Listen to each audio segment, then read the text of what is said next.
వస్తున్నాడు బాలక సీత.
తండ్రి పరబ్రహ్మస్వరూపాన్ని ఆశీర్వాద పరమసే భక్షించి వచ్చిన స్వామి భక్షించి వచ్చి తిని దీర్ఘాయిస్తున్నాయన నీకు శుభం బొప్పుగాక.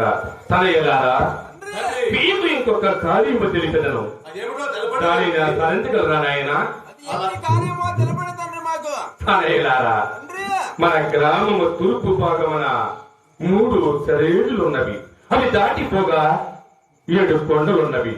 7 కొండలు ఎక్కిపోగా ఆఖరి కొండ పైన ఒక పుట్ట ఉన్నది. ఆ పుట్టలో 7 సిరుసుల కోడినగు పాము ఉన్నది. దాన్ని పట్టుకొని రాగలరా నాయన? అవును తమ్ముడు, తండ్రి చెప్తున్న మాటలు ఆ పాము పుట్టలో చేపెట్టంగా ఆ పాము కలిసి చదువు. ఆ పాడు పని మన వల్ల కాదు. ఆ సిద్ధుడి దగ్గరే చేయించని ఆ సిద్ధుని పాము కలిసి చనిపోతాడు. పరశయోగ రహస్యం మనకేం చెప్తారు తమ్ముడు? తండ్రి, ఆ పాడు పని కూడా మా వల్ల కాదు. ఆ సిద్ధునితోనే చేయించాడు తండ్రి. అవును నాయనలారా, ఈ పని కూడా మీతో కానేరదు. బాలక సిద్ధ, స్వామి గురుదేవా, నీవైనా ఆ కోడినగు పాముని పట్టుకొని రాగలవా నాయన? తండ్రి, జగత్ పరిపాలక చేసిన ఆయన దీన బాంధవ, నీ ఆశీర్వాద పలమసి పట్టుకుని రాగలను. ఆశీర్వదించిన అవసరము గురుదేవా. పట్టుకొని రాగలవా? నీ ముఖం ముయ్యా నువ్వు దీర్ఘాయుష్టి వెలుగము నాయన. మహాప్రసాదము స్వామి. తన ఎలారా రణినైన బిరుదము